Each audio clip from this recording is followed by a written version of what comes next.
I know this great pediatrician, and when kids come into his office during the summer, he will sit them down on the table and roll up their pants legs and look at their shins. And why does he do this? Well, he's looking for something. He's looking for scratches, maybe a couple little bruises down there. No, he's not looking for evidence of abuse, if that's what your mind is jumping to.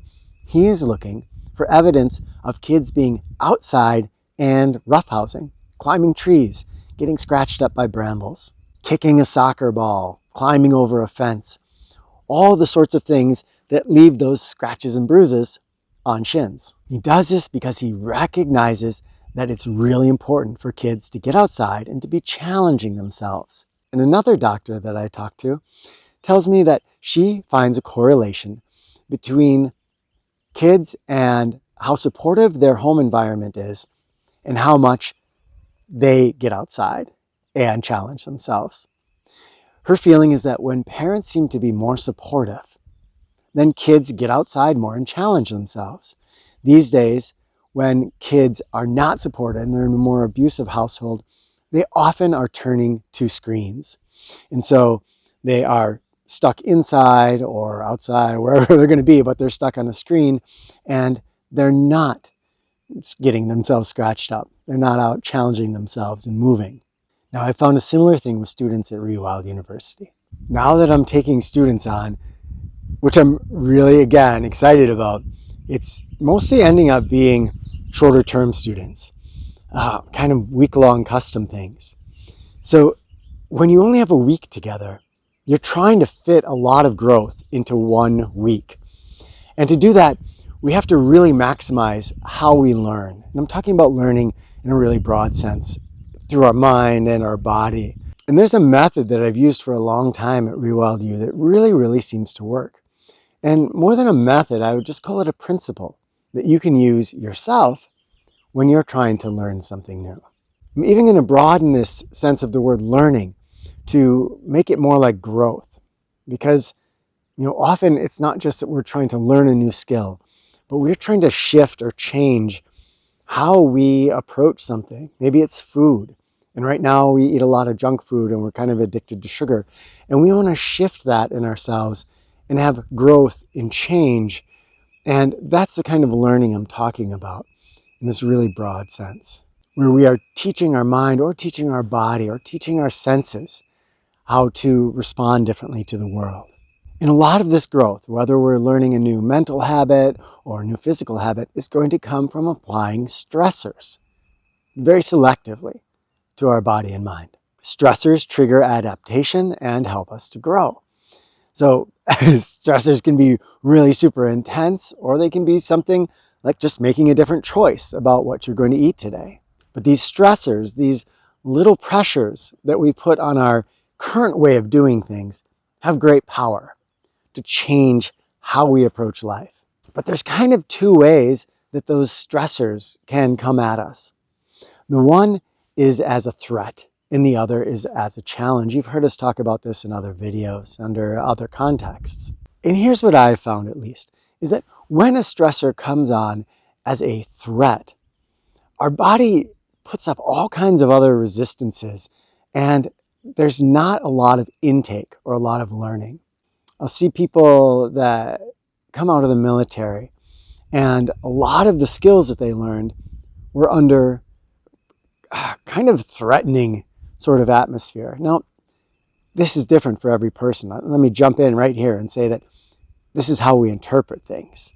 Because I know, I'm thinking of one guy right now that went into basic training for the Marines, and he took it on with such a relaxed attitude that it didn't create any kind of threat or tension inside of him.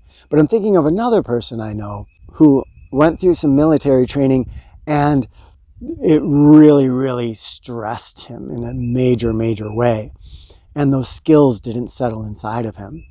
So the military isn't famous for creating a really nurturing environment necessarily, although there's often great brother and sisterhood that happens. But when our mind interprets a learning or stressor as coming in a threatening way, it doesn't, again, tend to settle in us as well. And I saw this in these two people in the way that they could learn skills. The one hadn't retained a lot of skills from his military training. The other, that took a more relaxed attitude towards it, really retained those skills. And that's the philosophy I've used out here. It's a philosophy I use with students, with myself, with my family, and that I think if you use it with you, it's going to make a big difference. And here's how it works. If somebody comes out for a week, they're going to be spending a lot of intense time under some pretty major stressors. I try to create a really nurturing environment for them where they feel safe, essentially, where they feel loved, listened to, and they feel a sense of connection, ideally with me and with nature.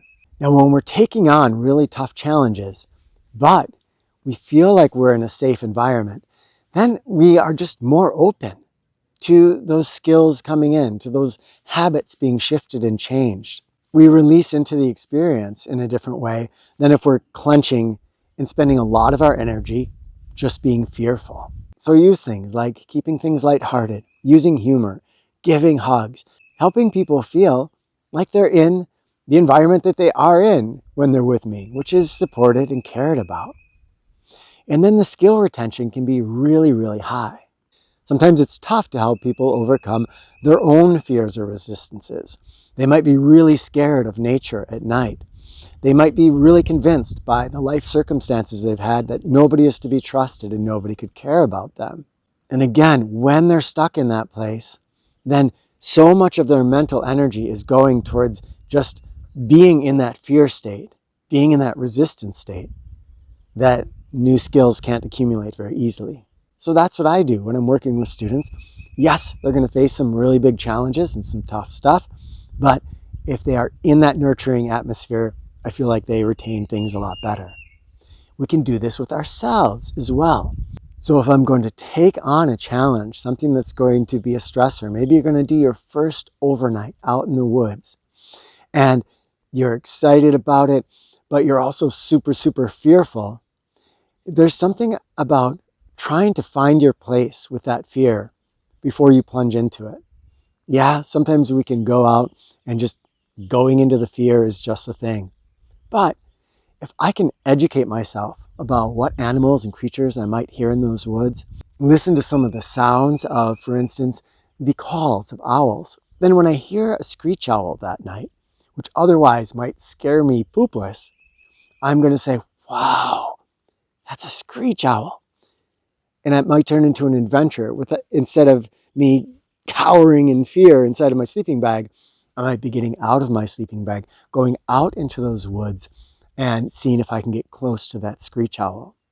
And that probably is going to deliver more growth-oriented experiences than I'm going to have just having my mind closed up in fear and the sleeping bag over my head.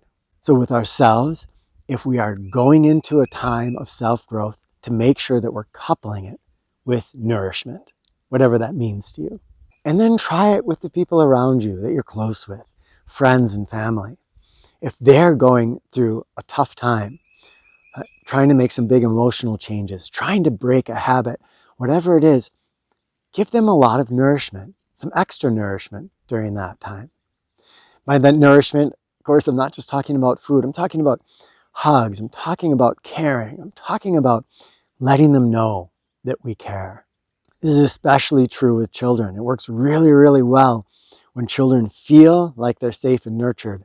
Then they're able to go out and really push themselves often in a way that I don't see happen when parents have created a very unsafe environment where those kids, again, are spending a lot of mental energy and time just being in fear. Share your thoughts in the comments, my friends. As always, I can't wait to hear what you have to say. So much love to you all.